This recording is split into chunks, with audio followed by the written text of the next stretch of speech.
అశేష భక్తజనం తరలి వస్తుండడంతో అయోధ్యలో రద్దీ పెరుగుతోంది. రాములోరి దర్శనానికి విచ్చేసిన భక్తులతో అయోధ్య వీధులు కిటకిటలాడుతున్నాయి. ఆలయ ప్రాంగణం మొదలుకొని కిలోమీటర్ల మేర భారీ క్యూ లైన్లు కొనసాగుతున్నాయి. శ్రీరాముని దర్శనార్థం లక్షలాది మంది పడిగాపులు కాస్తున్నారు.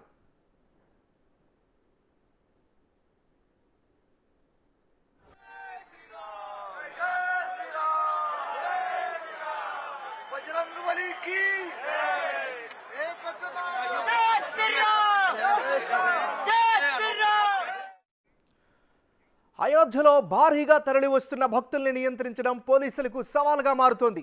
వ్యయ ప్రయాసలకు వచ్చి దర్శనానికి వచ్చిన వారిని అదుపు చేసేందుకు భద్రతా సిబ్బంది తీవ్రంగా శ్రమిస్తున్నారు. యూపీ రాష్ట్ర పోలీసులతో పాటు ప్రత్యేక పోలీసు దళాలు రామాలయ భద్రతను పర్యవేక్షిస్తున్నాయి.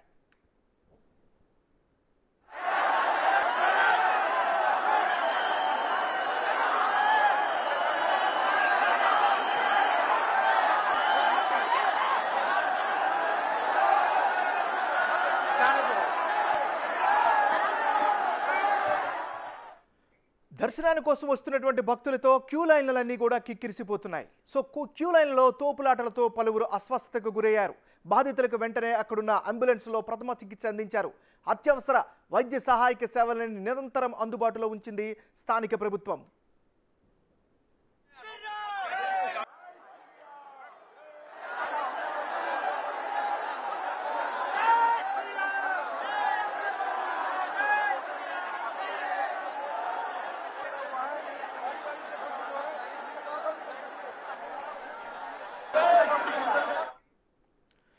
ప్రస్తుతం ఉన్నటువంటి అయోధ్యలో తాజా పరిస్థితిని గమనించినటువంటి ప్రభుత్వం ఒక విజ్ఞప్తి చేస్తోంది. మరో 2 వారాల తర్వాత నుండే అయోధ్యకు రావాలని యూపీ ప్రభుత్వం సూచిస్తోంది. ప్రత్యేకించి వృద్ధులు, దివ్యాంగులు, చిన్నారులతో అయోధ్యకు వచ్చేవారు జాగ్రత్తగా వ్యవహరించాలని వారి యొక్క ప్రకటనలో పేర్కొంటున్నారు.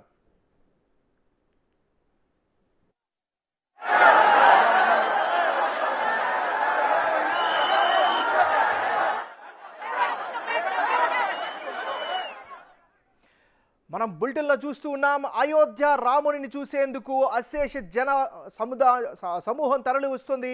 దేశవ్యాప్తంగా నలువైపుల నుంచి కూడా రాముని యొక్క భక్తులందరూ కూడా అయోధ్యకు చేరుకుంటున్నటువంటి పరిస్థితి కనిపిస్తోంది. ఈ నెల 22వ తారీఖున ప్రారంభమైనప్పటి దగ్గర నుంచి కూడా ప్రాణప్రతిష్ఠ చేసినప్పటి నుంచి కూడా ఎప్పుడెప్పటి నుంచి బాలరాముని దర్శించుకోవాలా అనేటటువంటి ఆసక్తి చాలామందిలో కనిపిస్తూ ఉంది. సో ఆసేతు హిమాచలం అనేటట్టుగా ప్రతి ప్రాంతం నుంచి కూడా తండోపతండాలుగా అయోధ్యకు చేరుకుంటున్నటువంటి పరిస్థితి కనిపిస్తోంది. ఎన్నో సంవత్సరాల, ఒక రకంగా చెప్పాలంటే వందలాది సంవత్సరాల నుంచి ఎదురు చూస్తున్నటువంటి హిందూవాదులు కావచ్చు, రాముని భక్తులు కావచ్చు, అయోధ్య వైపే వెళ్తూ ఉన్నటువంటి పరిస్థితి కనిపిస్తోంది. మన ప్రధానమంత్రి నరేంద్ర మోదీ చేతుల మీదుగా ఆ రోజు ప్రాణ ప్రతిష్ఠ చేసినటువంటి ఆ సమయం దగ్గర నుంచి ఈ రోజు వరకు మనం చూస్తున్నాం. అయోధ్యకు ప్రతిరోజు కూడా లక్షలాది మందిగా రాముని భక్తులందరూ కూడా తండాపుతండాలుగా అయోధ్యకు చేరుకుంటున్నటువంటి పరిస్థితి కనిపిస్తోంది. మరీ ముఖ్యంగా బాలరాముని యొక్క స్వరూపాన్ని సోషల్ మీడియాలో, అదేవిధంగా మీడియాలో దర్శించినటువంటి రామభక్తులు నేరుగా ప్రత్యక్షంగా రాములు వారిని దర్శించుకోవాలని, అక్కడ తన్మయత్వం పొందాలని ప్రతి ఒక్కరు కూడా భావిస్తున్నటువంటి పరిస్థితి. అందుకు తగ్గట్టుగానే మనం చూస్తున్నాం. బిగ్ టీవీ స్క్రీన్ పై విజువల్స్లో కూడా చూస్తున్నాం. అయోధ్యలో ఎక్కడ చూసినా కూడా శ్రీరామ నామ జపమే కనిపిస్తూ ఉంది. జై బజరంగ బలీకి అంటూ కూడా ప్రత్యేక నినాదాలు చేసుకుంటూ క్యూ లైన్లో పడిగాపులు కాస్తున్నటువంటి పరిస్థితి కూడా కనిపిస్తోంది. ముఖ్యంగా చిన్నారులు, వృద్ధులు, మహిళలు, వీళ్ళు ఈ 3 కేటగిరీలకు సంబంధించిన భక్తులు కూడా కాస్త సంయమనం పాటించాలని యూపీ సర్కార్ ప్రత్యేకంగా కోరుకుంటున్నటువంటి పరిస్థితి కనిపిస్తోంది. ఎందుకంటే ఇక్కడ తండోపతండాలుగా వస్తున్నటువంటి వారి యొక్క భక్తుల సంఖ్యకు అవసరాలని అక్కడ కల్పించడంలో ఇబ్బందులు రాకుండా ఉండాలనే ఉద్దేశంతో ఉత్తరప్రదేశ్ సర్కార్ ప్రత్యేకంగా భక్తులందరికీ కూడా, ముఖ్యంగా రామ భక్తులందరికీ కూడా ప్రత్యేకంగా సూచనలు చేస్తుంది. మనం చూస్తున్నాం మేర భక్తులందరూ కూడా ఎదురు చూస్తున్నటువంటి పరిస్థితి కనిపిస్తోంది. ఎప్పుడెప్పుడు బాలరాముడి దివ్య దర్శనాన్ని చూస్తామో, దివ్యమంగళ స్వరూపాన్ని చూస్తామో, పునీతులమవుతామో అనేటువంటి అభిప్రాయం అయితే రాముని యొక్క భక్తుల్లో కనిపిస్తోంది. దీన్ని ఇక్కడ పరిశీలించాల్సినటువంటి మరొక అంశం ఏంటి అంటే, ముఖ్యంగా రాముల వారి గుడి ఎప్పుడెప్పుడు పూర్తవుతుందా అని ఎన్నో సంవత్సరాలుగా, దశాబ్దాలుగా, శతాబ్దాలుగా ఎదురు చూస్తున్నటువంటి రామభక్తులందరూ కూడా ఒక్కసారిగా పులకించిపోయినటువంటి పరిస్థితి కనిపించింది. ప్రాణప్రతిష్ఠ చేస్తున్నప్పుడే చాలా ఎమోషనల్గా గురైనటువంటి పరిస్థితి కూడా కనిపిస్తుంది. సో దానికి తగ్గట్టుగానే ఇమీడియట్గా అయోధ్యకు వెళ్ళాలి, అయోధ్య రామ మందిరాన్ని దర్శించుకోవాలి, అయోధ్య రామ మందిరంలో కొలువుదీరినటువంటి సర్వాంగ సుందరంగా ఉండేటటువంటి బాలరాముని దివ్య దర్శనాన్ని చేసుకోవాలనే ఉద్దేశం ప్రతి ఒక్కరి భక్తుల్లో కూడా కనిపిస్తోంది. మనం విజువల్స్లో చాలా క్లియర్గా చూస్తున్నాం. చాలా పెద్ద సంఖ్యలో, పెద్ద ఎత్తులో భక్తులైతే అయోధ్యలో ఉండేటువంటి పరిస్థితి. ముఖ్యంగా అయోధ్యలో వెదర్ కండిషన్ కూడా చాలా చల్లగా ఉంటుంది. ఉదయం నుంచి సాయంత్రం వరకు కూడా ఎండగా ఉన్నా కూడా సాయంత్రం నుంచి రాత్రి నుంచి మళ్ళీ ఉదయం వరకు కూడా చాలా గజగజలాడించేటటువంటి చలి అక్కడ కనిపిస్తోంది. అయినా సరే చలిని కూడా, తీవ్రమైనటువంటి వణికించే చలిని కూడా లెక్క చేయకుండా రాముని భక్తులందరూ కూడా తండోపతండాలుగా రాముని వారి దర్శనం కోసం ఎదురు చూస్తున్నటువంటి పరిస్థితి కనిపిస్తోంది. సో వస్తున్నటువంటి అంటే ఊహకందనంటే పెద్ద ఎత్తులో వస్తున్నటువంటి రామభక్తులందరూ అవసరాలకి, కనీస అవసరాల్ని తీర్చే ఏర్పాట్లు చేస్తుంది. ఒకవైపు రామాలయ ఆలయ కమిటీ కావచ్చు, లేకపోతే కొన్ని హిందుత్వ సంస్థలు కావచ్చు, లేకపోతే స్వచ్ఛంద సంస్థలు కావచ్చు, వీటితో పాటు యూపీ సర్కార్ అధికారికంగా అనేకమైనటువంటి కార్యక్రమాలు ఏర్పాటు చేస్తుంది. మరోవైపు మనం చూస్తున్న విజువల్స్లో కూడా చాలా క్లియర్గా ఉంది. రాములు వారిని దర్శించుకోవడం కోసం సుదూర ప్రాంతాల నుంచి తరలి వస్తున్నటువంటి అశేషమైనటువంటి సాధుజనం ఉన్నారు, అదేవిధంగా సామాన్యులు ఉన్నారు, మహిళలు ఉన్నారు, చిన్నారులు, వృద్ధులు, వయోభేదాలకు లెక్క చేయకుండా ప్రతి ఒక్కరు కూడా తండోపతండాలుగా అయోధ్యలో కనిపిస్తున్నటువంటి పరిస్థితి కనిపిస్తోంది. అయితే క్యూ లైన్లన్నీ కూడా ఊహించని స్థాయిలో కిక్కిరిసిపోయి ఉన్నాయి. చిన్న చిన్న అస్వస్థతకు దారితీసే సంఘటనలు తలెత్తున్నాయి. ఇమీడియట్గా అలాంటి కార్యక్రమం ఏదైనా జరిగితే ఇమీడియట్గా లోకల్గా ఉన్నటువంటి అథారిటీ అంతా కూడా అలర్ట్ అవుతున్నటువంటి పరిస్థితి కనిపిస్తుంది. మనం విజువల్స్లో కూడా చూస్తున్నాం.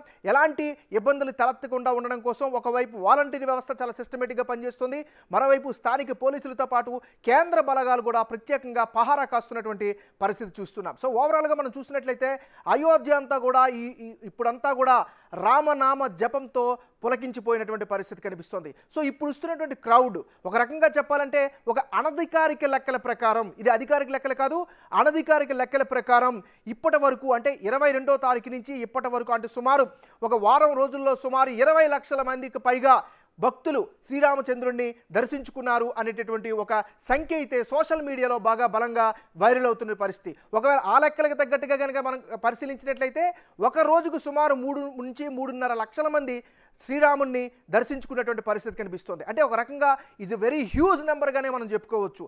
అంటే ఎంత కాలం నుంచి ఎదురు చూశారు, రామాలయం నిర్మాణం జరుగుతుందా, జరగదా, జరిగితే ఎప్పుడు జరుగుతుంది, జరిగితే ఏ విధంగా ఉంటుంది, ఏ విధంగా ఎలాంటి విగ్రహాన్ని అక్కడ ప్రతిష్ఠిస్తారు, సో ఒకవేళ అలా ఎలాంటి విగ్రహాన్ని ప్రతిష్ఠిస్తే ఎలాంటి ఏర్పాట్లు చేస్తారు, ఇలా కొన్ని సంవత్సరాల నుంచి ఎదురు చూస్తున్నటువంటి రామభక్తులందరికీ కూడా 22వ తారీఖు పులకించిపోయినటువంటి పరిస్థితి కనిపించింది. సో అప్పటి నుంచి కూడా నేరుగా అయోధ్య బాట పట్టారు. ముఖ్యంగా ఇక్కడ ఇంకొకటి కూడా మనం గమనించాల్సిన విషయం ఉంది.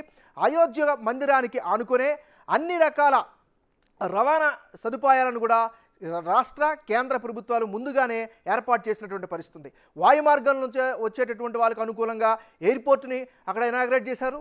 మరోవైపు ప్రత్యేకమైనటువంటి రైళ్లతో కనెక్టివిటీని పెంచారు. అయోధ్యకి అంటే దేశవ్యాప్తం నుంచి ఎక్కడి నుంచి అయినా అక్కడికి చేరుకునేందుకు సులువుగా చేరుకునే విధంగా అక్కడికి సూపర్ ఫాస్ట్ రైల్ని ఏర్పాటు చేశారు. ప్రత్యేకమైనటువంటి రైళ్లను కూడా ఏర్పాటు చేశారు. దీంతో ఆల్మోస్ట్ ఆల్ కాశ్మీర్ నుంచి కన్యాకుమారి వరకు ఎక్కడి నుంచి అయినా అయోధ్యకు వచ్చేలాగా అన్ని రకాల సదుపాయాలు కూడా ఏర్పడడంతో భక్తులందరూ కూడా తండోపతండాలుగా వస్తున్నటువంటి పరిస్థితి కనిపిస్తుంది. మరోవైపు సొంత వాహనాలు అంటే ఢిల్లీ కావచ్చు, ఢిల్లీ పరిసర ఆనుకొని ఉన్నటువంటి రాష్ట్రాలకు సంబంధించినటువంటి నార్త్ ఇండియాకు సంబంధించినటువంటి విశేషమైనటువంటి అశేషమైనటువంటి భక్తులు కూడా వస్తున్నారు. అదే సందర్భంలో ఇక్కడ తెలుగు రాష్ట్రాల నుంచి కూడా, ముఖ్యంగా సౌత్ ఇండియా నుంచి కూడా చాలా భారీ ఎత్తున అక్కడికి వెళ్తున్నటువంటి పరిస్థితి కనిపిస్తోంది. సో మనం చూసినట్లయితే నిత్య కళ్యాణం పచ్చతోరణం అనేటట్టుగా ఉదయం నుంచి రాత్రి వరకు కూడా అక్కడంతా కూడా అయోధ్యలో నామ జపం అయితే మనకు వినిపిస్తుంది. సో ఓవరాల్గా చూసినట్లయితే అయోధ్య అంతా కూడా రామనామ జపం వినిపిస్తుంది. రాముని భక్తులతో పూర్తిగా నిండిపోయినటువంటి పరిస్థితి కనిపిస్తుంది అయోధ్యలో.